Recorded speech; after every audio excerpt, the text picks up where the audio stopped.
Hi అండి, ఎలా ఉన్నారు? Welcome to my channel. ఈరోజు మనము ఆంధ్ర స్టైల్ మామిడికాయ పప్పును చేయబోతున్నాము. దీనికి నేను ఈ తవ్వ అంటారు చూడండి, ఒక గ్లాసు. దీంతో కందిపప్పు తీసుకున్నాను, ఒక కప్పు. తీసుకున్న తర్వాత దాన్ని వాష్ చేసి బాగా కడిగినాను చూడండి. వాష్ చేసుకొని ఒక హాఫ్ అన్ అవరు నానబెట్టుకున్నాను అనమాట. నానబెట్టుకున్నాను. దాన్ని ఒక 2 టమాటాలని బాగా చిన్న ముక్కలుగా ఇట్లా తరుక్కున్నాను. దాన్ని తర్వాత ఆనియన్స్ ఒక ఆనియన్ని ఇట్లా ముక్కలుగా తరుక్కున్నాను. దాన్ని పచ్చిమిరపకాయలు ఒక 10 పచ్చిమిరపకాయలు ఇట్లా 2గా చీల్చుకున్నాను. చీల్చుకొని మొత్తం దీంట్లో వేసేస్తాము. దాంట్లోనే కొద్ది కరివేపాకు వాష్ చేసుకున్నాను చూడండి. ఇప్పుడు హాఫ్ స్పూను ధనియాల పొడి వేసినాను. దాంట్లోనే ఇప్పుడు వాటర్ వేసుకోవాలి. ఒక కప్పు కదా వేసుకున్నాను, దానికి 3 కప్పులు వాటరు. మనం ఏ ఒక క్వాంటిటీ తీసుకుంటే దానికి 3 అన్నమాట. చూడండి, 3 కప్పులు వాటర్ పోసేస్తున్నాను. దీన్ని మనము స్టవ్ మీద పెట్టుకుందాము.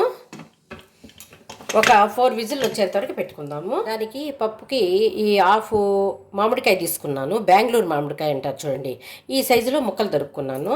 దీన్ని మనము ఒక గిన్నె తీసుకొని దీంట్లో ఈ ముక్కలు వేసేసుకొని దానికి సరిపోయేంత కొద్దిగా వాటర్ చూడండి, కొద్దిగా వాటర్ వేసి దీంట్లోనే కొద్దిగా పసుపు వేసి స్టవ్ మీద పెట్టి కొద్దిగా ఉడకబెట్టుకుందాము. చూడండి, మామిడికాయ ఉడుకుతూ ఉంది. చూడండి, ఉడికిపోయింది. ఇంకా స్టవ్ ఆపేస్తాను. చూడండి, స్టీమ్ పోయింది. ఓపెన్ చేద్దాము.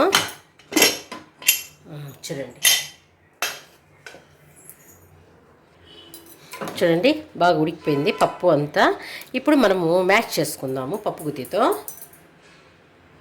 చూడండి, ఒక గిన్నెలోకి ఇట్లా పైన పచ్చిమిరపకాయలు టమాటాలు మాత్రం తీసేసి మ్యాష్ చేసుకోవాలన్నమాట. అప్పుడు కొంచెం కారము, ఈ మామిడికాయ పప్పుకి కారం కొంచెం బాగుండాలి కదా, పుల్లగా ఉంటుంది కాబట్టి ఇట్లా బాగా పచ్చిమిరపకాయలని బాగా మ్యాష్ చేసుకుందాము. కొంతమంది కారం కూడా వేసుకుంటారు, ఎర్రకారము. కానీ నేను ఒట్టి పచ్చిమిరపకాయలతో చేస్తాను, బాగుంటుంది. చూడండి ఒకసారి, భలే బాగుంటుంది. ఇది పుల్లగా కారకారంగా చాలా బాగుంటుంది తినేదానికి. కొద్దిగా నెయ్యి వేసుకొని తింటే సూపర్గా ఉంటుంది. చూడండి, ఇట్లా మ్యాష్ చేసుకుందాము. మ్యాష్ చేసుకున్నాం కదా, ఇప్పుడు ఈ పప్పును కూడా దీంట్లో పోసేయాలన్నమాట. చూడండి, మొత్తం పోసేస్తున్నాను. ఇప్పుడు మొత్తం ఇట్లా మిక్స్ చేసుకోవాలి. చూడండి, ఇప్పుడు మనం రాక్ సాల్ట్ ఒక స్పూన్, పెద్ద స్పూన్ వేస్తాను. దాన్ని వేసేసి మొత్తము ఇట్లా కలుపుకోవాలి. చూడండి, ఇప్పుడు ఏం చేయాలంటే మనము ఈ ఉడకబెట్టుకున్నాం చూడండి మామిడికాయ ముక్కల్ని, వాటిని దీంట్లో వేసేద్దాము. చూడండి, ఈ ముక్కల్ని వేసేద్దాం.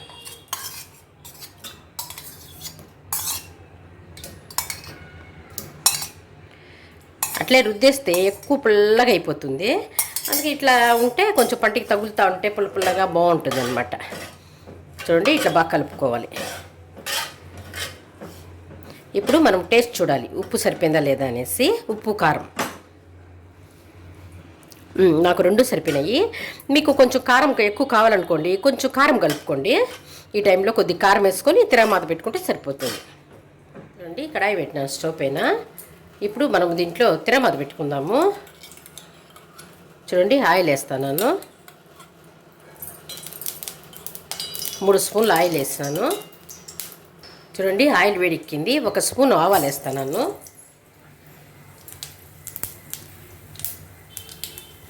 1 స్పూన్ జీలకర్ర వేస్తాను. చూడండి, ఈ టైంలో ఒక ఆనియన్ని ఇట్లా తరుక్కున్నాను చిన్న ముక్కలుగా, దాన్ని వేసేస్తాను. కొద్ది కరివేపాకు, ఒక ఎండుమిరపకాయని తుంచుకున్నాను, ఒక తెల్లగడ్డని క్రష్ చేసుకున్నాను. చూడండి, దాంట్లోనే కొద్దిగా ఇంగువ, ఒక 1/4 స్పూన్ ఇంగువ వేసి వేపుకుందాము. కొంచెం బ్రౌన్ కలర్ వచ్చేంత వరకు వేపుకుందాం. బాగా ఎర్రగా వేగాలన్నమాట. ఎర్రగడ్డలు పచ్చిగా ఉంటే బాగుంటుంది. మనం పచ్చిది వేసినాం కదా, ఇప్పుడు కొంచెం వేగింది అనుకోండి, టేస్ట్ బాగుంటుంది. చూడండి, వేగుతూ ఉన్నాయి. ఇంకొంతసేపు వేయించుకుందాము. చూడండి, బాగా వేగిపోయింది. ఇప్పుడు పప్పు పోసేద్దాము.